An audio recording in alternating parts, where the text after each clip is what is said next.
So the biggest obstacle in achieving your goals is not actually lack of time or energy or resources. It is actually your lack of focus, your inability to focus for prolonged periods of time to achieve whatever needs to be done. Think about it. Why do you think all of these social media platforms are fighting for your attention, for your focus? Is it because they know that nowadays where focus, attention goes, that's where the money goes.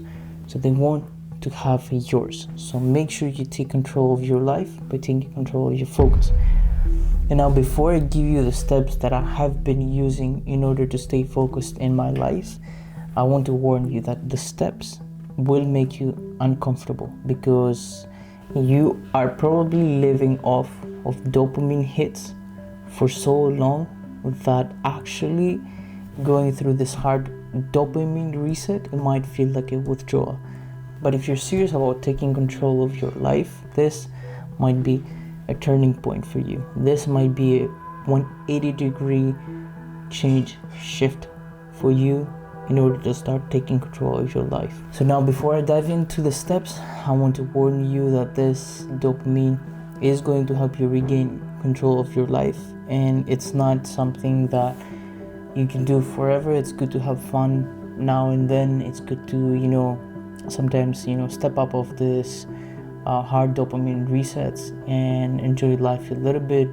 Watch TV, watch social media, that's all fine as long as you're a master, as long as you can control these desires whenever it needs to.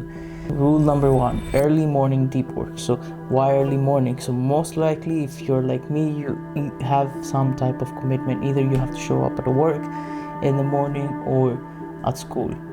So working before or after are your only two options. So working after is not the best option because you have already gone through your day. You've already filled your mind with a lot of information, unnecessary most probably in your case, for whatever you're trying to achieve or do. And early morning is, for example, if you have to show up at work, I have to leave home at 7 a.m. for work. I wake up between 3:30 and 4 a.m. in the morning. I drink a glass of water with electrolytes. I meditate for 10 to 15 minutes, and then I go straight to do some work. So you could do something similar, whatever works for you. And early morning is actually the best time because your mind is clear, you haven't scrolled on your phone, and you are free of any distractions. So keep in mind that this time slot for you for deep work is time to do important work. That could be working on your side business, that could be learning a new skill, or working on your personal project. And keep in mind that no cell phone should be used before that time. Whatever you need to touch your cell phone for, do it after you've completed your deep work. And really think of this time as a commitment to your future self. So for whatever you want to have in the future, just think of this time that you dedicated right now as a commitment to your future self. So let's move to rule number 2. Pretty straightforward, is to do one thing that challenges you. So once you have put in some deep work, go and build some discipline. So get yourself out of your comfort zone. So for me, it's cold showers first thing in the morning. Cold showers is something that I'll never get used to it. It still feels the same as the first day. It's something that takes mental strength to actually force yourself to do it, and especially first thing in the morning. Train yourself to be uncomfortable. Train your mind to the point where you don't even think about hot water. Like, you don't even think that hot water even exists in your house. That's the point where you've started to rewire your brain and you're ready to take challenges head on. So the third rule is fitness and mindfulness. So think of this as you recharging your batteries, or maybe increasing the capacity of your battery, I should say, even better. Dedicate 30 minutes a day into working out, either lifting weights, either lifting either doing bodyweight exercises or even going for a walk.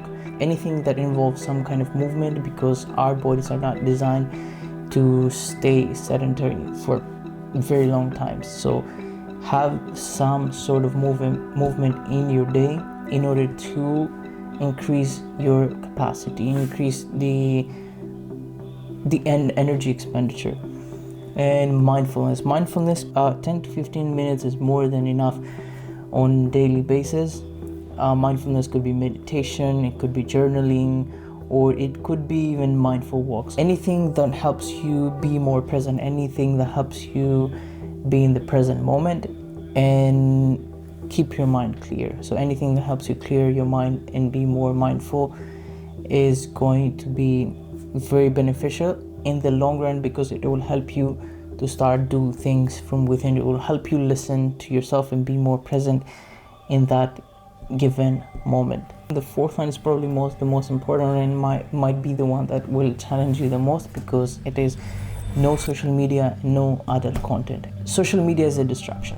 So unless you have some sort of business on social media, you don't need it. You don't need Snapchat, you don't need streaks, you clearly know when you use something for pleasure and when you use something to make money. So if you are a creator, that's a completely different approach, and if you're using it to consume, then you need to cut it out. It's clear as that. And adult content is quite similar to social media, because it releases very large amounts of dopamine in your brain that means stimulation. So you want to do activities, things that do not stimulate your brain as much, things like reading books, working on your business, exercising, eating whole foods. Those things release small amounts of dopamine, and that the results of actually doing those things is not going to come in a day, but it's going to come over time, and the results are compounding actually. So the results that you get 10 years down the line are going to be much better than actually doing something that's pleasurable in the moment. And one more thing that and again touching again on the social media part, keep in mind that you're watching this video right now on how to reclaim the direction of your life and regain control of your life.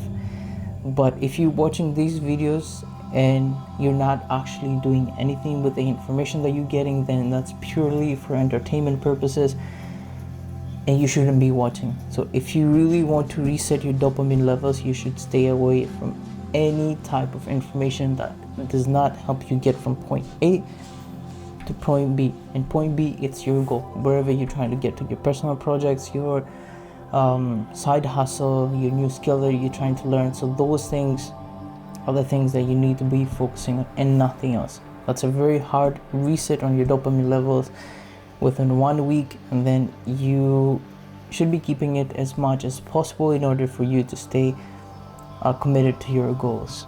When you follow these 4 steps, these 4 rules to reset your dopamine levels, you will be able to see and feel how a new version of you feels like, actually, with less dopamine, with less distractions, and you'll be able to focus more on the things that actually matter to you, and you will start working from within.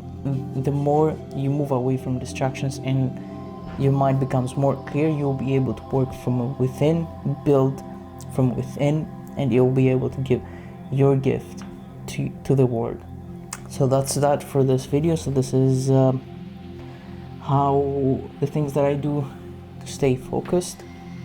And a lot of times you'll notice once you hit that dopamine reset that there's so many distractions in your life that you don't even notice unless you step away from them. So do yourself a favor, take control of your life, do hit that reset button and reclaim your focus. Take control of your life.